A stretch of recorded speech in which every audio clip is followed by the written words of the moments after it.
waadaan galee raawwachuun natti ulfaate.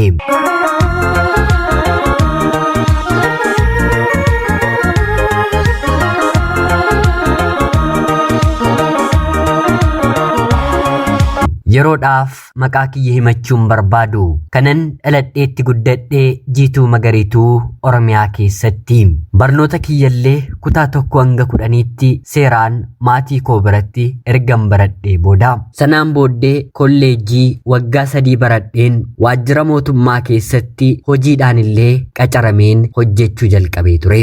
haa ta'uutii garuu waggaa tokkollee otoo hin hojjetiin hojii kana yoon hojjechuudhaan itti dhufe tarii of jiraachisuun danda'a malee maatii koof jireenya gaarii kennuu gargaaruu hin danda'u jedheen piroosesii gara biyya hambaa jalqabeen biyya hambaatti ni malee. haatii fi abbaan koo ana dubartii hangafaa fi walii galaan dubartii 2 fi dhiira 1 qabu. dhiirri mana keenyatti dhalate quxisuudha. abbaan koo loltuu waraana mootummaa dargii ture. sanarratti rukutamee miilli isaa tokko kan irraa citee fi hojii hojjechuu nama hin dandeenyedha. haati koo immoo mana barnootaa keessatti qulqulleessituu taatee qacaramtee yeroon dhaladherraatii kaasee hanga har'aatti otuu ishee dhukkubuu nama jiraachaa mana keenya jiraachisaa jirtudha. har'a ani umuriin koo waggaa 31 anaan deessee waggaa 5ffaa kiyya irratti hojii kana argatte hanga har'aatti haati koo hojii kana hojjechaa jirti. hojii mootummaa keessatti qacarameen miindaan ani baatiidhaan argadhu abbaa koo haadha koo obbolaa koo gargaaruu mitiitii uffataa fi dibata koorralleen dabartu. kanaan nattaafu jedheen maallaqa liqeeffadheen gara biyya hambaatti imala koo taasise. haatii fi abbaan koo ijoollummaa kootii kaasanii abdii jireenya isaanii dubartii jijjiirtu na godhanii anarratti gataniiru. yoo ati bakka gaarii geesse jireenya mana kanaa jijjiiruu ni dandeessa jedhanii na gorsaa na guddisanii. anis hagan danda'e haganaaf ta'e waan isaan bakka isaan na kaahani kanatti argamuuf yaaliin ani bara jireenya koo keessatti hin goone hin jiru. maatii koof jiraachuu maatii koof dhaabbachuu maatii kiyyaaf wabii ta'uun abjuu kiyya ijoollummaa kan ganamaati. maarreegaa kana dafee milkoomsuuf gara biyya hambaatti imala koon taasise. hojii mootummaa gadhiiseen jechuudha. biyya arabaa keessaa waggaa 4 jiraadhe. yeroon waggaa 4 jiraadhe sana keessatti jireenya maatii koo baay'eetti jijjiireen waan gaarii akka nyaatan uffata gaarii akka uffatan mana gaarii keessa akka jiraatan godheen ture. kaanillee miti haati koollee waggoota 3f hojii hojjettu sana addaan kuttee turte. haa ta'uutii garuu amalli maallaqaa yoo tokkorraa gara tokkootti dabarsanii itti hojjetanii malee calluma jedhanii nyaatatti calluma jedhanii moobaayiliitti calluma jedhanii uffatatti calluma jedhanii lafaa fi mana jaaruutti kan baasan yoo ta'e maallaqni suni gadi malee ol hin deemu. baatii baatiidhaan nan erga itti jiraatu ni dhuma. kaleessa qarshiin 300 qarshiin 500 miindaan haadha koo mana keenya kan jiraachisu ergan biyya hambaa bahee garuu qarshii 20,000 illee yoon erge nyaataa fi dhugaatiitti maallaqni suni mana keenya keessaa ni dhuma. biyya hambaa taa'een bitaa natti galaam. akkuma saattuu ta'een mana haadhaaf abbaa koof lafa abbaan koo maatii isaarraa dhaale irratti ergan ijaaree fi booda hiriyoonni koo hundumti isaanii baratanii erga xumuranii hojii illee otoo hin qabatiin gaa'elatti seenanii ijoollee illee waan horataniif anis jireenya mataa koo jiraachuun qaba jedheen jaalallee ergan biyya hambaa bahee isaaf tole jedheen waggaa 2 waliin dabarsine waliin gaa'elan dhaabbadhe. jaalalleen koo kan gaaffii jaalalaa naaf dhiyeessuu jalqabe yeroon ani barnootaan kutaa 8ffaa baradhu ture. waggaa 6 guutuu nuffe dadhabe otoo hin jedhin akkan jaalallee gara biraa qabadhellee otoo beekuu gaaffii jaalalaasaa takkaallee naaf dhiyeessuuf addaan kutee abdii kutee hin beeku. umarratti ergan biyya hambaa bahee booda obboleettiitti kannaaf ooltu adaadaan koo kan deessu obboleettiin abbaa koo jechuudha. Hiriyaa anaa fi ishee gidduu garaagarummaa dhalachuudhaan baatii lamni qofa kan jiru waliin nyaannee dhugnee mana wal maddii kan abbaa koo fi kan adaadaa koo gidduutti kan guddanne barnoota waliin kan galle hiriyaas obbolaas waliif taanee waliin kan dabarsinetti har'allee na kadhachaa jiraa jedheen yeroon isheetti himu hin goyyoominii. Dhiirri hamma kana nama jaallatu biyya lafaa kanarratti bara kana argachuun ni ulfaata. Nama gaa'ila kee waliin dhaabbattu godhuu jettee yeroo isheen na gorsitu dhiira waggaa 6 na kadhachaa ture. Ani immoo ittuu baay'ee jibbaan tureef tole siitiin kabaja kiyya waliin sittin heeruma jedheen oduu gammachiisaa inni barbaadu nan qoodeefi. Tole isaaf jedheen waggaa 2 qofan biyya hambaa ture. Hangan haala isaa qoradhutti walii gallutti waggaa 1 nutti fixeera. Waggaa 2 garuu jaalala sirriidhaan waliin dabarsinee gaa'ilatti seennee waggaa 7ffaatti isaaf toleen jedhe jechuudha. Rabbiif haa galatu barnoota isaa kutaa 10 erga xumuree booda akkanuma innillee maatiin isaa rakkina keessa waan jiraniif barnoota jaallatu barnoota danda'u addaan kutee naannoo keessatti hojiiwwan hojjetaman garaagaraa hojjechuu jalqabee booddee irratti immoo waraqaa konkolaachisummaa eeyyama baafatee konkolaataa illee qabatee konkolaataa FSR jedhamu kuntaala 90 fedhee magaala tokkorraatii gara magaala biraatti hojjetee nama jiraachisuu danda'u hojjetee maatii isaa gargaaru jalqabe. Tarii otoo ani gaaffii jaalalaa isaa fudheen isa waliin hariiroo hin eegalle ta'ee carraan inni hagaarraatti illee dubartii gara biraa gaafachuusaa baay'ee dhiphaadha. Bakka deemu kitaaba dubbisu kobbee fi waraqaan harka isaarra jiru taanaan maqaa kiyya katabata. Suuraa kiyya toora Facebook irra jiru mana suuraa deemee dhiqsiisee mataa dura ciisicha isaa kaawwateera. Otuun ani isaaf toleen jedhiin jechuudha. Baay'eetti akkana jaallatu isarraa otoo hin taane obboloota isaa warra dhiiraaf warra dubartiirraallee beekuu nan danda'a. Atoo qoricha wayiin tuqxeetta malee abaluun akkana gowwaa namaaf hin ta'u. Amala isaanii beekna miti anaan jedhu. Innis maatii isaa keessaa hangafa ta'e dhalatedha. Itti gaafatamummaa maatii isa guddaatu irra jira. Kana qofaa miti. Erga waliin jaalalan jalqabee nan agarsiise malee taatoo godhee irreesaa bitaarratti maqaa koo barreessuun maddiitti forever I love you bara baraaf sin jaalladhu jedhee ofirratti katabeera. Taatoon immoo beekaniis otoo hin beekiinis qaama ofirratti yoo kaafatan ayyaana afuura hamaa ofitti harkisa. Jaalala toon taane jaalala fakkaatee waa biraatu dhufee nama sana keessa bula. Sababiin isaa immoo yeroo taatoon suni hojjetamu aarsaa dhiigaatu qaama ofii waaqni jaallatee akka isaaf ta'utti kan uumametu fedhii ofiidhaan kutamee yookiin immoo qalamee dhiigni keessaa dhangala'ee qaama biraaf kenname jechuudha. Waan kamiiniyyuu qaama ofii irratti taatoo kaasuun gaarii miti. Namoonni bara kana keessa keessumaa taatoo ofirratti godhan jireenya isaanii keessatti qalbii tasgabbii hin qabne. Kana deemtanii ilaaluu ni dandeessu. Jaalalleen koo kunillee gara jalqabaa akkanuma.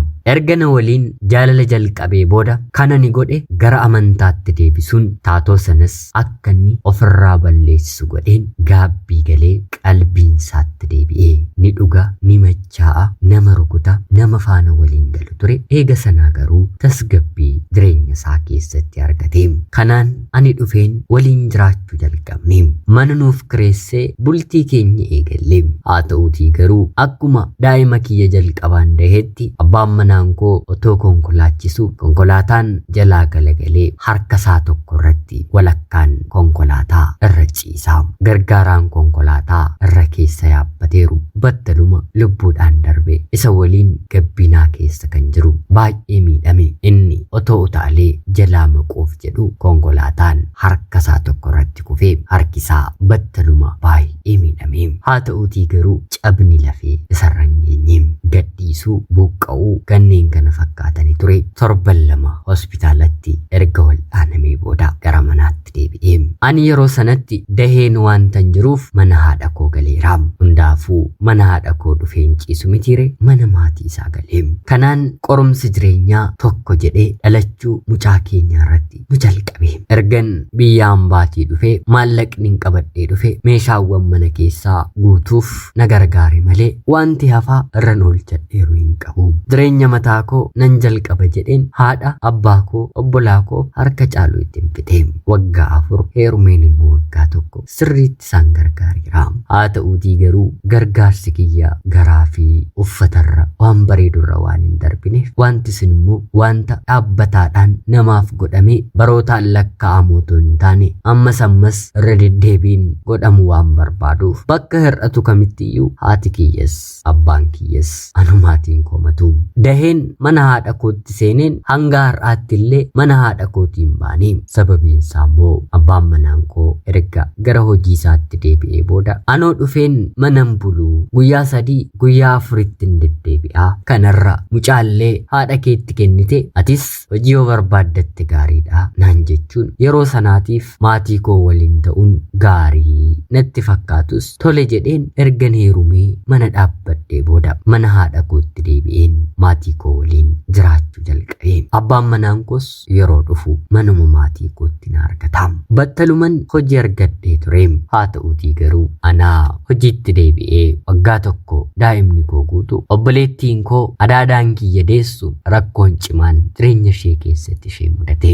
Kunis yeroo nani kutaa 10tti xumuru isheen carraa kutaa 11ffaatti darbuu argatte mooraa yuunivarsiitii illee deemtee seentee eebbifamtee turte. Hojii barbaacha magaalaa Finfinnee deemtee otoo hojii barbaaddattu dargaggeessi isheen waliin wal barte yookiin immoo jaallatte ishee ulfeesse. Ulfeessuu qofa otoo hin taane yeroodhaaf sin fuudha jedhee abdii kenneefi akka isheen ulfa sanallee ofirraatii hin baasneef jechuudha. Tole jettee haga baatii 5 guutuutti dargaggeessa kana waliin dabarsite. Baatii 5 akkuma guuttetti garuu lamaan isaanii ijoollee biyya tokko waan hin turreef mana isaatii ishee baasee jaalallee koo duraaniiti araarameera siitiin sin barbaadu yoo barbaadde ulfa kana ofirraatii baasii jechuun deebisaafi.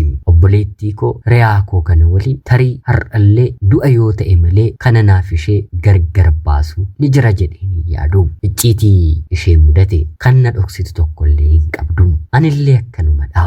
Lakkuu waliif ta'oo waliif kan ta'an nuun jedhu. Battaluma inni manaatii ishee baasu natti bilbiltee waan ishee mudate natti himte. Boquu iyyatu lamatti cabee. Har'a bor jaarsummaan ergama jennee yaadaa turre malee ishee dhiisee ni deema kan jedhu qalbii koos qalbii maatii koo keessas hin turre. Kanarratti haati ishee tokkitti ishee malee hin qabdu. Abbaanis irra hin jiru. Ijoollummaatti boqoteera. Gaala mootteetii intala ishee tokkitti kana guddiste. Sanarratti immoo barnoota isheetti illee qaxalee dhiira kan hin dhageenye turte.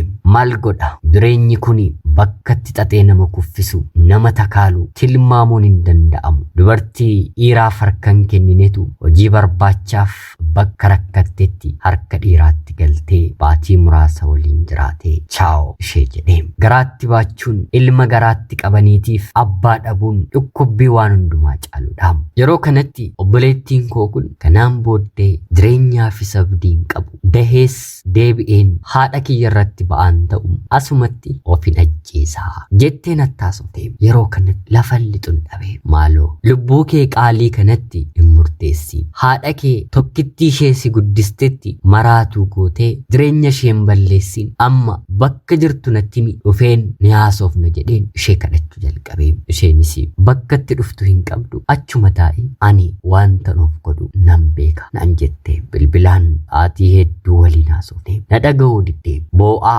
irqinfachaa waa'ee haadha ishee waa'ee jireenya ishee waa'ee kaayyoo ishee waa'ee karoora ishee ganama walitti dubbanne asumarratti akka dhaabbate gootee re'aan koo kuni obboleettiin koo kuni natti ta'e. Yeroon ilaalu bilbilaan haasa'an jira malee lubbuu isheellee oolchuu akka hin dandeenye natti beekame.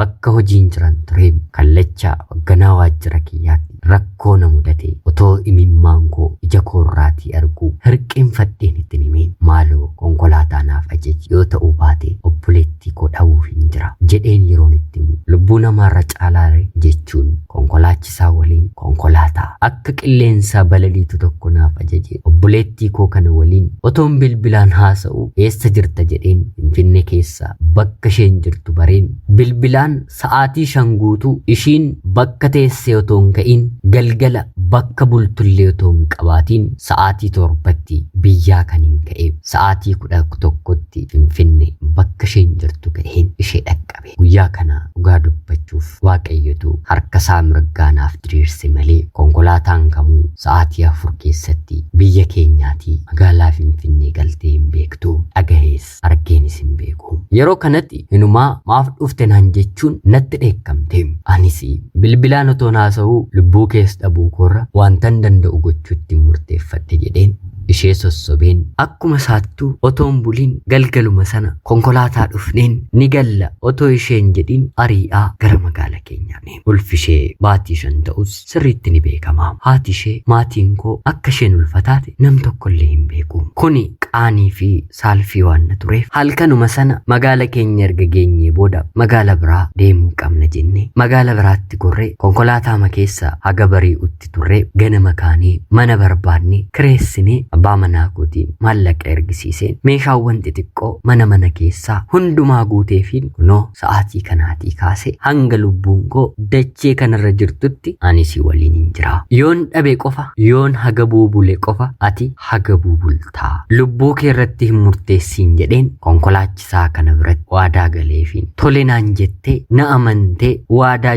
ijoollummaatiin walii galaaf turre har'as walii gallee guyyoota muraasa bira buleen walirraati adda baane. Kana gidduutti yeroo fi abdii dabalataa kan ishee ture kana dura kan baay'ee ishee jaallatu ture ulfa ta'uu isheellee beekee magaala isheen jirtu dhaqee hariiroo jaalalaa waliin eegalee rakkataan ulfa fuudha jedhamitiire Oromoon yeroo mammaaku waanuma akkanaa jechuudha. Daa'ima garaa kee keessa jiru kan koo godheen maatii koos maatii kees nan amansiisa jedhee jaarsi akka ergamu walitti dubbatanii jaarsis ergame.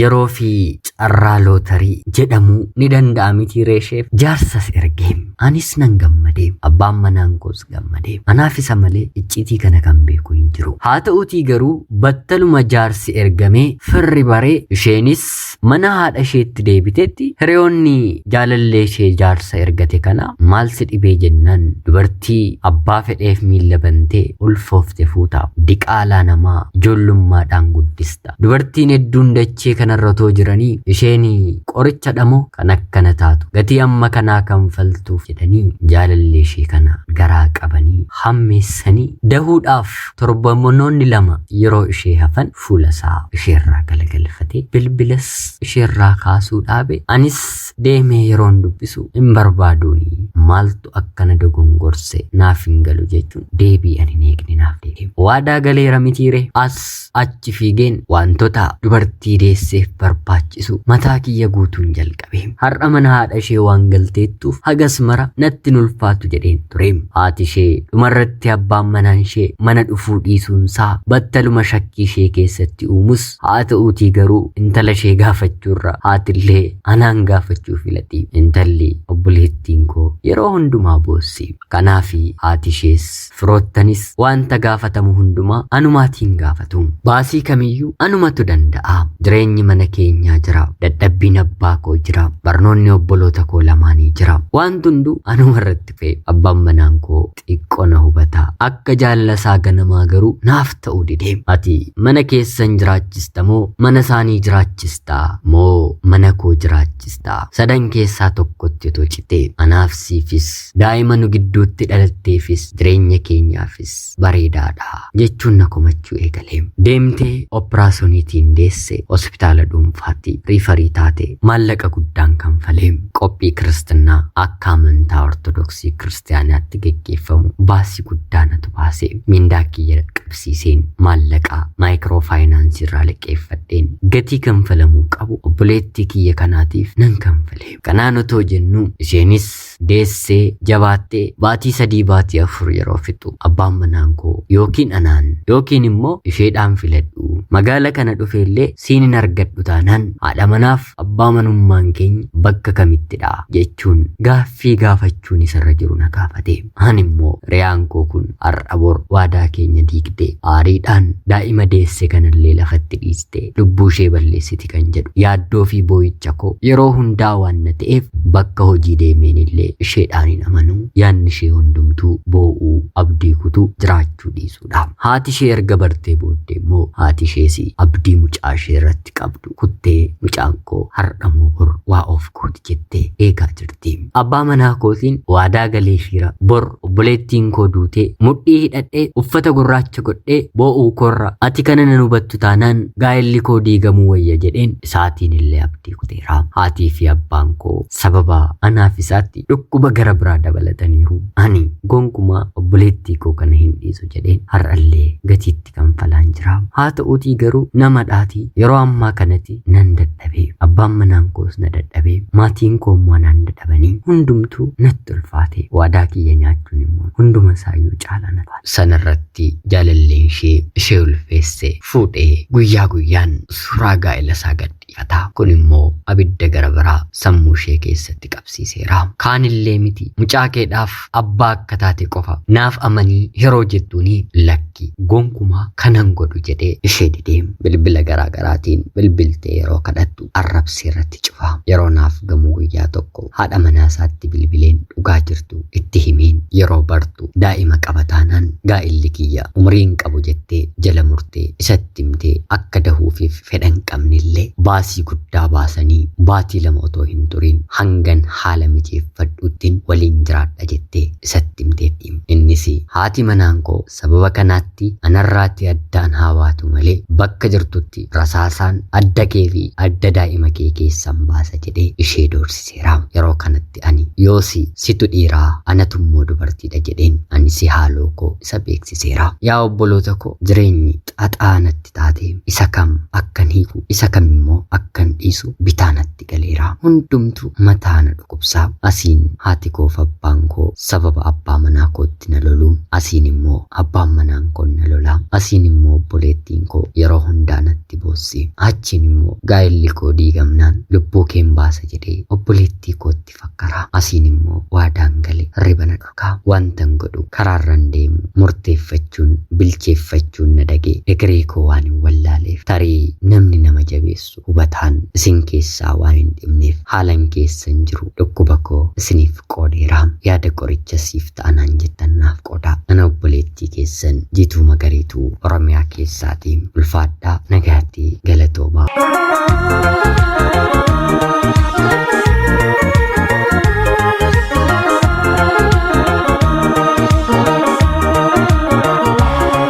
Yoyyaa ashamaa akkam jirtu kabajamtootaa fi hordoftoota qophii keenya. Nagaaf jaalalli tokkummaan bakka jirtan hundaatti hunda keessaniif haa ta'u jecha guyyaa har'aallee seenaa ajaa'ibaa baay'ee nama gaddisiisu mataa nama dhukkubsu isiniif dubbiseen ka'a. Obboleettii keenyaan komentii jalatti waa jedhaatii barreessaa.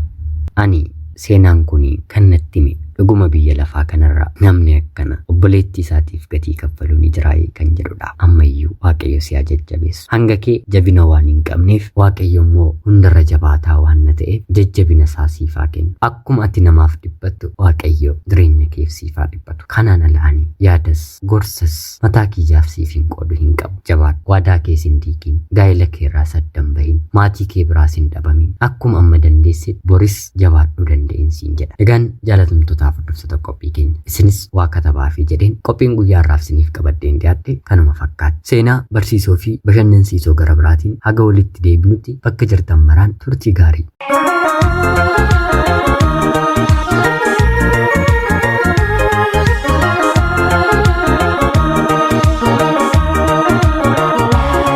Sababa kanaatti mana adabaa keessaa baatii 2 ture. Hanga baatii 2 kanaattis ta'e baheen hangan waggaa 5 fixutti abbaan manaan koo asiin jira naan hin jennee.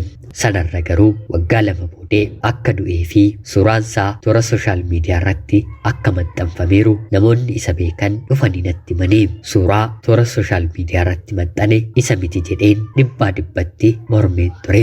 Haa ta'uutii garuu du'e erga jedhamee gadduun boo'uu ni ooluutii boo'een abbaan manaan koo du'eera jedheen abdii kutadhe. Garaan koo garuu na shakkaa. Darbee firoottan kiyya dubbisuudhaaf baadiyyaa yeroo deemu dargaggoonni tokko abbaan manaa kee si dubbisaayii jedhanii na gaafatu. Anis du'eera hoo eessaa dhufee na dubbisa yeroon jedhu maal du'aa rifeensa bitateetu tulluu kana keessa jiraa jedhanii naaf deebisu. Anaaf wanti kuni keessummaa waan na ta'eef amanuus fudhachuus hin dandeenye. Haa ta'uutii garuu ni jira jedhee keessi koo ni shakkaa.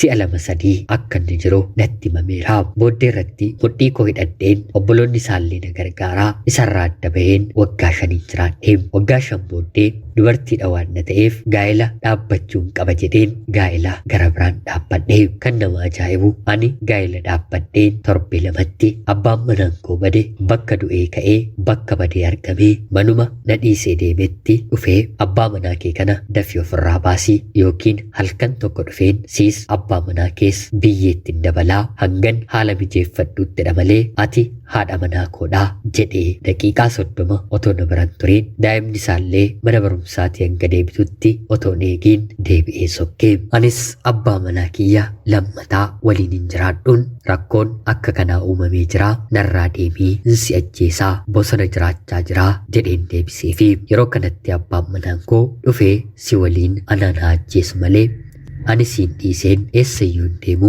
waggaa 5 guutuu eessatti si gateeti har'aati heerumtee jennaan ani jira jedhee barooduu barbaadaa jedheenaaf deebisee. Kanaanis bakka naannoo jiraannu kana jijjiirranna malee ani siitiin hin dhiisu naan jedhee. Kanaanis abbaa manaa koo lammaffaa kanatti gammadeen daa'ima koo qabadheen bakka jijjiirradhe. Karaa kam akka na argate hin beeku. Lakkoofsa bilbilaa koo argatee abbaan manaan koo inni duraa akkaawuntii koo irratti qarshii 4,000 galchee akkan si hordofaa jiru akka beektuufidha. Maqaan kiyya ammaa kan maallaqa sitti dabarsedha. Baankii daldala Itoophiyaa deemiitii maqaa eenyuutiin maallaqni kuni gale jedhii gaafadhu maqaa koo bartaa kanaan eessa akkan jirus na hubachuu dandeessaa. Eessattiyyuu na jalaa miliquu waan hin dandeenyeef abbaa manaa kee kana ofirraa baasii jedhee na akeekkachiise. Maqaasaa kanaaraa akkaawuntiirraa argeen suura isaas natti argisiisanii gonkumaa san fakkaatu. Lakkoofsa biyya hambaatiin bilbila koo irratti yeroo hedduu bilbilaa. Biyyuma keessa otoo jiru lakkoofsa biyya hambaatiin natti bilbilaa. Dhumarratti anaa fi abbaan manaan koo baay'ee sodaannee jennaan dhiphina guddaa abbaan manaan koo haala kanaan atumtuu na jalaa miidhamuu dandeessaa maal wayyaa yeroo naan jedhu ani kanaan booddee namittii kana waliin jiraachuun barbaadu sirraa daheen yoo barbaade na ajjeesuu jedheen deebisee fi kanaan abbaa manaa koo lammataaf nan ulfaa'ee. Jireenya sodaa kanaan magaala jijjiirrannee otoo jiraannu guyyaa tokko intala koo mana barnootaatti ergeen daftee naa deebi'uu diddee daheen siriirran jira naheen mana barumsaa yeroon deemu baateetti naan jedhanii battaluma intala kiyya na jalaa baddeetti jedheen buufata poolisiitti yeroon beeksisu magaalarraa fuudhanii baatoo jiranii handaara magaalaatti poolisiin konkolaataa keessatti qabee dargaggoonni 2 qabatanii fuudhanii deemaa jiru.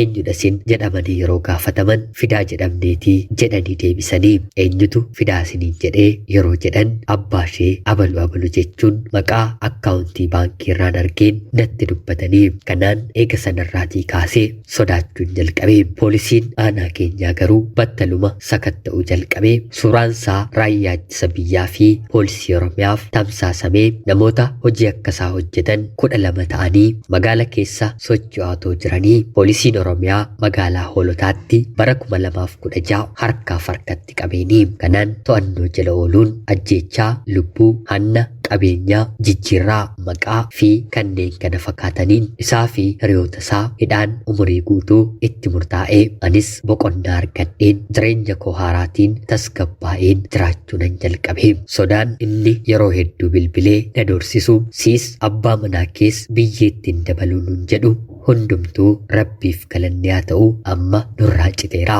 Eega sanaa booddee maqaan toora sooshaal miidiyaa saalaalamee kunoo kanarratti of maxxansaa ture situn argine malee naan jechuun namoonni biyya kiyyaa namoonni isa beekan na beeksisanii qabeenya namaa tulluu aanaa keenyaatti galuun warra konkolaataa ofirraa konkolaataa dhaabsisanii warra maallaqa qaban immoo doorsisanii fidaa jechuun maallaqa guuruun magaalaa Finfinnee keessatti mana L-sheeppii miliyoona 12 bitatee abbaan manamti koo kuni of jijjiiruun keessa jiraachaa ture.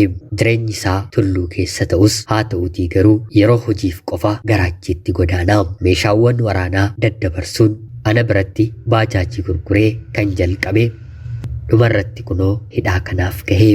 Namni suura isaa arge tarii qabsaa'aa jechuu ni danda'a. Haa ta'uutii garuu qabsaa'aan kan akkasaa rifeensa bitatee godhatu jireenya isaa magaala godhu jireenya qananii jiraatu miti. Qabsaa'aa anis ta'e uummanni Oromoo sirriitti ni beekna. Kan dhugaaf hidhatee manaa ba'e jireenya qananii beeku. Kan akkanaa hattuun immoo biyyaaf uummata Oromoof miti maatii obbolaa haadha manaa ijoollee saafuun ta'u. Hundaafuu guyyaa eegee rabbi guddaan waggaa 7 booddee boqonnaa jireenya koof naaf kenneera. Ana obboleettii keessan Jiituu Magariituu Oromiyaa keessaati. Ulfaadhaa nagaatti galatoomaa. Yooyyaa shamaa akkam jirtu kabajamtootaaf hordoftaa qophii keenya nagaaf jaalalli tokkummaan bakka jirtan hundaatti hunda keessaniif haa ta'u jecha guyyaa har'aallee seenaa ajaa'ibaa obboleettii keenya tokko isiniif qabadhee dhiyaadheera.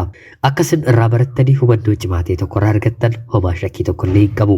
Egaan akkuma beektan gidduu kana sagaleen kiyya utaalloon na duuchee baay'ee akka jijjiirame homaa gaaffii hin qabu. Kanaaf immoo na of qolchaa. Kanaafan gidduu kana seeraan dhiyeessaa jiru jecha qophiin guyyaa har'aaf isiniif qabadhee dhiyaadhellee kanuma fakkaatti. Hanga yoonaatti yeroo keessan naaf kennitanii dhaggeeffachaa turuu keessaniitiif guddaa galatoomaa jecha laayik, sheerii fi sabskiraayib gochuullee hin dagatina. Qopheessuuf qindeessuun isin waliin kanan ture ani Gammachiisa Shoomeedha. Seenaa bareedoo barsiisoo gara biraatiin guyyaa boreen walitti deemnutti bakka jirtan maraan turtii gaarii horaa bulaa.